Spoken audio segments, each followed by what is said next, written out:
Good morning, and thank you, AJ, for the very kind introduction. Thank you guys for having me, and welcome to D.C. I hope the trip has been well. David and Paula told me that they did a 1 a.m. stroll in the freezing cold, which I think demonstrates that Texans have a hardy constitution. And I hope this has been a productive trip so far. It's apparently going to get quite cold tonight. And you know, it has been interesting times in Washington, in the Capitol. I just want to talk for a couple of minutes, and then what I'm going to do is open it up to questions and visit about anything you like.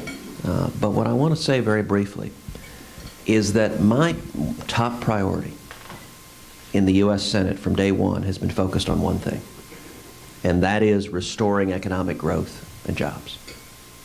And the reason is simple, because that's the top priority of Texans. In the year I've served in the Senate, last year we had roughly 100 events across the state. I try to spend a lot of time traveling the state just listening to Texans. And it is remarkable. It doesn't matter what part of the state you're in. You can be in East Texas, West Texas, you can be up in the Panhandle, or you can be down in the Valley. The answer is consistently the same when you talk to Texans, when you listen to what they have to say. The top priority of Texans is jobs and economic growth. And I got to say, it is remarkable how little time in the U.S. Senate that the Senate actually spends on jobs and economic growth. A lot of people across this country are frustrated with Washington. They're frustrated, to be honest, with politicians in both parties who aren't listening to the American people, who aren't paying attention to the challenges on the ground in the American people. You know, last week we had the State of the Union address.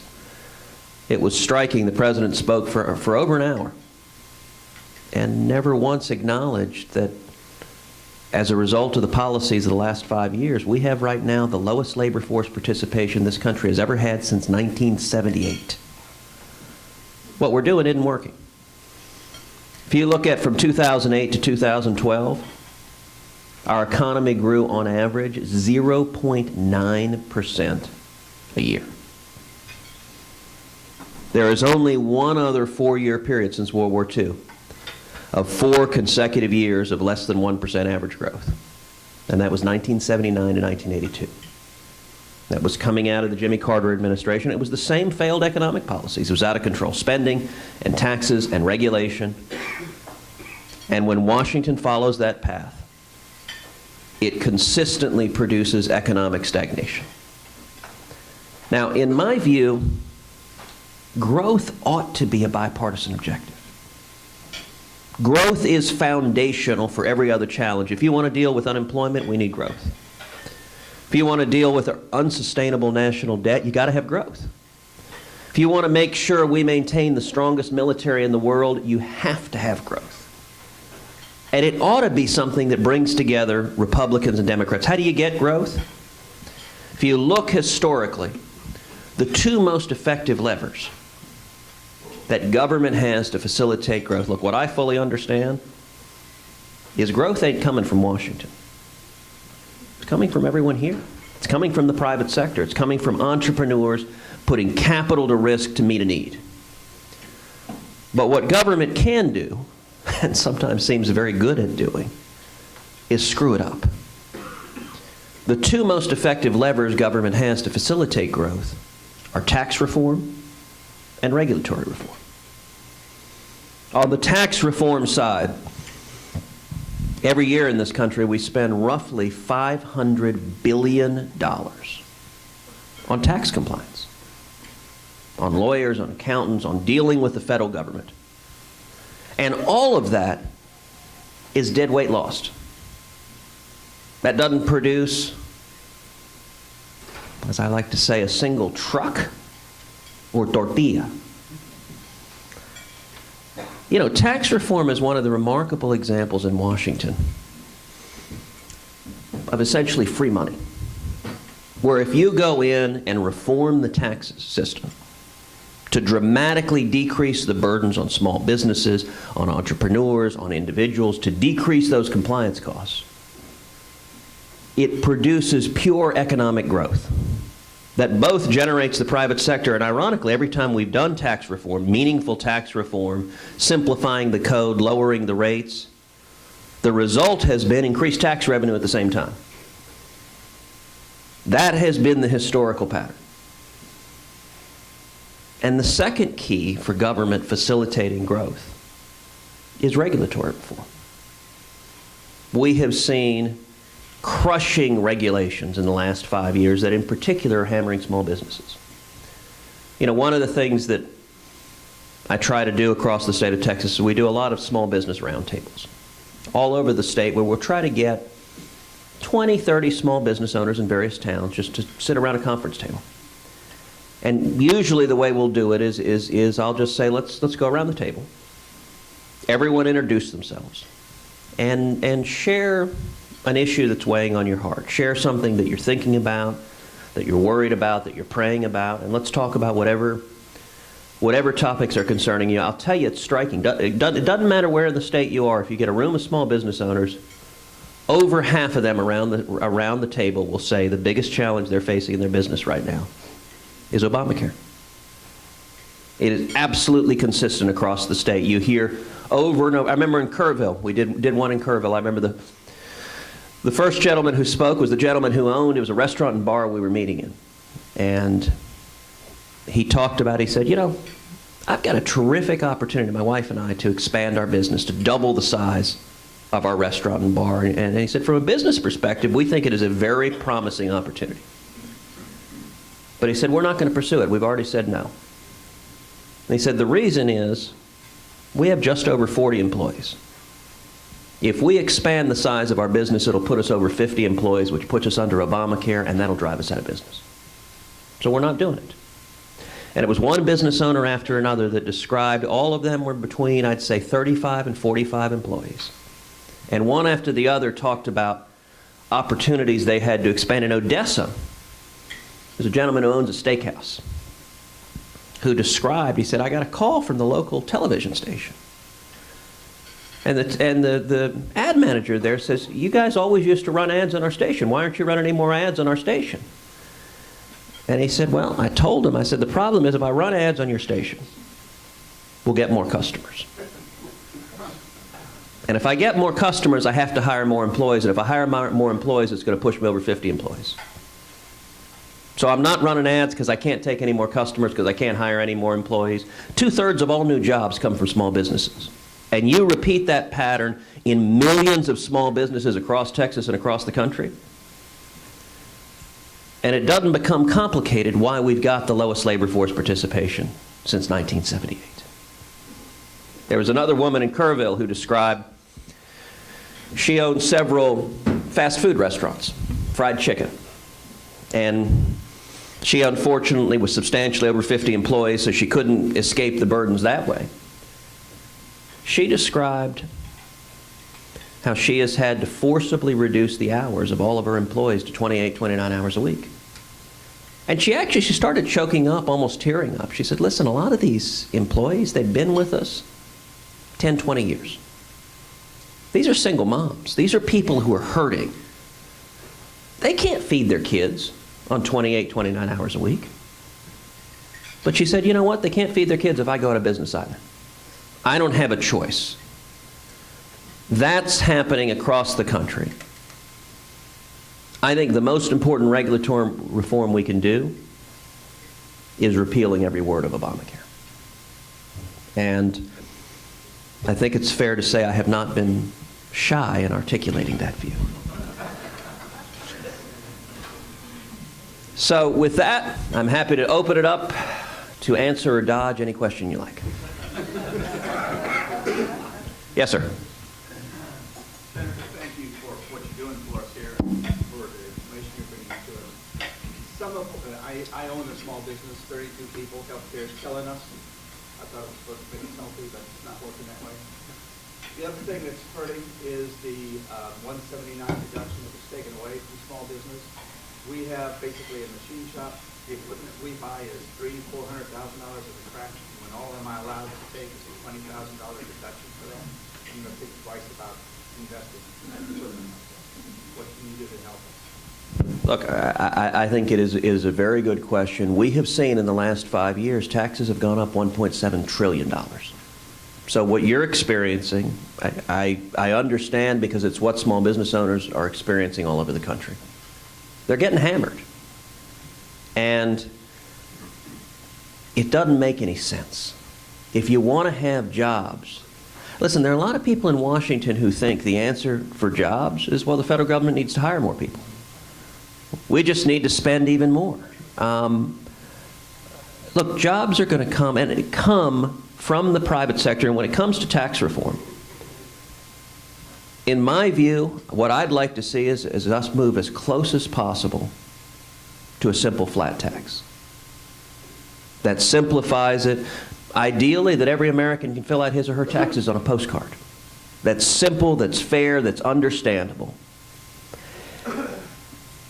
And, you know, for those of you who may be skeptical that tax reform could happen in a bipartisan manner, there is historical precedent for it. Ronald Reagan, in 1981 and 1986, passed fundamental tax reform with a Democratic House with Tip O'Neill as the Speaker. Now, the way he did it is he made the case to the American people. He went over the heads of the elected members of Congress, and he went to their constituents and made the case. And, you know, it's really striking the impact tax reform can have, particularly when combined with regulatory reform. And if you look at Reagan, I think the Reagan economic experience is highly illustrative of the path we should be taking, but it's also encouraging that we can turn things around and do so pretty quickly. As I mentioned, from 79 to 82, the economy grew on average less than 1%. You remember the late 1970s, double-digit unemployment, 22% interest rates, gas lines, stagflation. I mean, it was ugly. When Reagan came in, he followed the direction I'm suggesting. He, number one, reined in out-of-control spending and slowed the growth of government spending. Number two, he pushed forward and accomplished fundamental tax reform, simplifying the code, lowering the rates, lowering compliance burdens. And number three, regulatory reform, lessening the regulators descending on small business. By the fourth year of Reagan's presidency, 1984, anyone know what GDP growth was in 84? 7.2%. This can turn around, and it can turn around fast. To put that in very real terms, if President Obama, inheriting the same lousy economy Ronald Reagan inherited, had come into office and implemented the same economic policies Reagan implemented, and if the same growth had resulted, by today, there would be an additional 7 million new jobs, which is the equivalent of taking every single person who is unemployed in 46 of the 50 states and finding a new job for every single one of them. I mean, growth transforms everything else. And what we've got to have is people coming forward. Look, I understand the challenges you're facing. I grew up as the son of two small business owners. And so my parents owned a seismic data processing center in the oil and gas business. You know, my first job was working for my dad. When I was a kid, when I was 8 years old, he hired me as a computer operator, paid me $1 an hour. Said I was overpaid. The whole child labor thing he didn't really appreciate. But I suspect, particularly any of y'all who've worked in a family business, you know exactly what that's like. He used to have me as a kid. He'd have me work a double shift on Thanksgiving and Christmas Day, because no one else would work. None of the employees wanted to work on Thanksgiving or Christmas, and it was a small business. He wasn't willing to shut down. He was nice about it. He'd bring in a plate of turkey and stuffing and cranberry. It'd be like, you know, now get back to work. We need to keep the business going. The engine of our economy is small business. And I can tell you, our focus in the office over and over and over again, it is a mantra, which is focus on growth. Growth answers everything. With growth, all these problems will solve themselves. Without growth, you can't solve them. You look at entitlements, you look at the national debt. Without growth, these problems are insoluble. the only answer that can turn it around is real growth.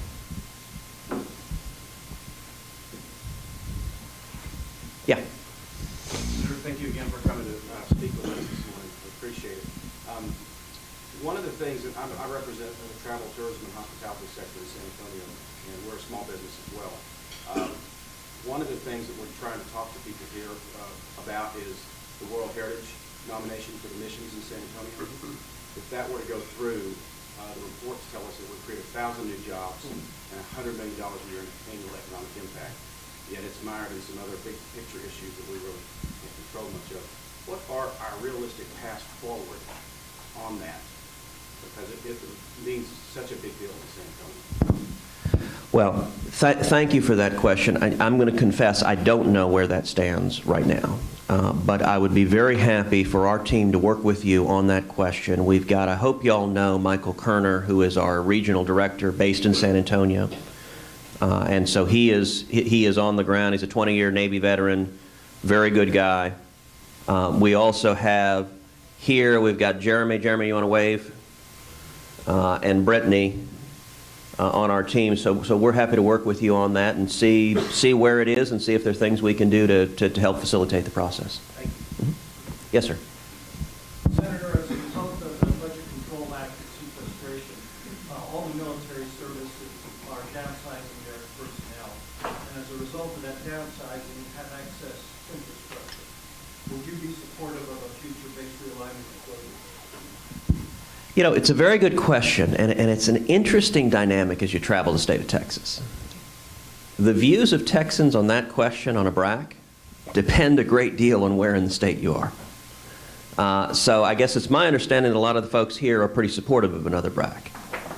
I have to tell you, when you're in other parts of the state, it's 180 degrees the opposite. A lot of folks who like their base, they don't really want a BRAC that might close the base and have a real negative impact on that community. And it's really striking. And look, one of the challenges when you are elected statewide is you've got an obligation to represent the entire state, even when sometimes the interest of one region can be in tension with the interest of another. You know, my view, so I am not supportive of a BRAC right now. And my view, look, we need to be prudent with how we expend our military dollars. It remains a very dangerous world. And military dollars are scarce, but in my view, as an initial matter, it makes more sense to look overseas for potential base closures overseas to reduce our footprint overseas. Now we need to be careful to maintain our ability to project force to protect our national security. But in my view, we ought to start with looking at overseas bases and closing those before we consider closing any domestic bases. Now, closing overseas bases could well have the positive impact, and the reason I understand why a lot of folks here think a BRAC could be beneficial to the San Antonio area, that it would bring more resources and troops to the area, and I think closing overseas bases could produce the same thing. But in my view, we ought to look first overseas before we go domestically. We have time for one more question. Yeah. So, short of a flat tax happening this year, there'll be some tax bill. I work for the city of San Antonio, and all the other public entities in the room use tax-exempt municipal bonds for our infrastructure projects, and there's been a lot of talk in Congress about getting rid of that exemption, which would increase interest rates for us. What is your position on that, and do you see that realistically being a part of some tax reform? You know, it's a good question. One of the issues that is always delicate in tax reform is, you know, the basic pattern of tax reform consistently is reducing or eliminating deductions and lowering rates at the same time. Anytime you're doing that, whoever is receiving the benefits of those deductions is understandably unhappy. It's what makes it a very delicate game, because it sounds really good in theory until somebody's head is on the chopping block, and then the perspectives change. I'll tell you in all candor, I have no optimism that tax reform will pass this year. Look, I can tell you last spring, President Obama came to the Hill and met with Senate Republicans, came to our lunch. We spent about 2 hours talking with him and just having a series of pretty robust questions. And I took the opportunity to ask a question actually very similar to what we're talking about here. I said, listen, in my view, Mr. President, economic growth ought to be the top priority of everyone here, Republican or Democrat. The two most effective levers for economic growth are tax reform or regulatory reform. Are there ways we can work together on tax reform to simplify the code and lower the rates, or on regulatory reform to lessen the burdens on small businesses so that they can create jobs? And I'll tell you, his answer was not encouraging. On tax reform, his answer, what he said on corporate tax reform was encouraging. On corporate tax reform, he said he supported simplifying the code, lowering the rate, eliminating deductions, and remaining revenue neutral. And my response then was, well, if that is in fact your position and you're willing to stand by it, those are principles Republicans agree with and I think would be eager to work with you. It doesn't make any sense that we've got the highest corporate tax rate in the developed world. It's roughly $2 trillion of capital overseas that's not coming back because it'd be subject to punitive taxation here. And one of the easiest ways to generate jobs is to reform our taxes so that U.S. companies bring the capital back here and invest here. On individual tax reform, what the President said is that he thinks we need to eliminate deductions, but not lower rates, which is not reform, it's just a tax increase. It's like the gentleman here talked about. If you eliminate a deduction, you might feel very different about the deduction if your rates had gone down quite a bit. But if you simply eliminate deductions without lowering rates, it's just jacking up taxes, and in particular, it's jacking it up. As you know, most small businesses don't pay the corporate tax rate. They pay the individual tax rate. And so doing it on the individual side hammers, in particular, the most critical job creators. Where we are right now, Chairman of the Senate Finance Committee, Max Baucus, had expressed interest in tax reform, much to the dismay of his party. Harry Reid, the majority leader, I think has tried to rein him in quite a bit. The President has now nominated Baucus to be the ambassador to China. So I think it is likely he's going to leave the Senate, and you know, in the Senate they assign mentors, bipartisan mentors. So actually Baucus was assigned to be my mentor. I was joking with him on the Senate floor yesterday. I'm going, Max, was it so traumatic you had to flee the hemisphere? I'm sorry to chase you out of America. As much as I think we should be pursuing tax reform, I think in an election year, the President and the Senate Democrats have made the decision to double down. You know, that State of the Union address was doubling down, and in fact, where they're focusing their attention is not on the legislative side. It's on the executive side. One of the things, and we haven't talked about it this morning, but one of the things I am most concerned about is the pattern of this administration of unilateral executive action and of lawlessness, which I think ought to trouble anybody. That when this administration doesn't agree with a federal law, the President simply announces they won't enforce it. That's the pattern they followed with immigration laws, with welfare laws, with drug laws, with marriage laws. If they don't agree with the law, they simply say, we won't enforce it. And if you look for a second at Obamacare, I think there's no more striking example of lawlessness than the enforcement of Obamacare. The text of the law says, for example, for big businesses, the employer mandate kicks in January 1st, 2014. Now that date is come and gone. President unilaterally granted an exemption to every big business for 1 year. No authority in the statute to do it. The statute explicitly said this tax penalty kicks in January 1st. The President did it and didn't even, the way it was done was through a blog posting by an Assistant Secretary of the Treasury. Just changed the law. Another example, text of the law says members of Congress shall be subject to Obamacare, that we shall be on the exchanges with no subsidies, just like millions of Americans. Well, Harry Reid and the Senate Democrats had a closed-door meeting with the President on Capitol Hill. where, according to all the reports, they expressed great consternation. They didn't want to be on Obamacare. They said, please get us out of this, and the president, again, unilaterally violated the law and exempted all of Congress. And the most remarkable one, I mean, if you look at the many failures that Obamacare has had being implemented, the most damaging has been that over 5 million Americans have lost their health insurance because of Obamacare. A lot more people have lost their health insurance than have gotten health insurance. McKinsey estimates 11% of those who have signed up were uninsured. That comes to roughly 330,000 people who are uninsured, who have gotten insurance. You know, it would have been cheaper to write a check to each of those 330,000. You can give them $1 million a piece. That's $330 billion. That's 1/6 of the cost of Obamacare, and it wouldn't screw up everyone else's health care and hammer small businesses over the country. But when over 5 million people lost their health insurance, despite the president's promise, if you like your health insurance plan, you can keep it. If you like your doctor, you can keep your doctor.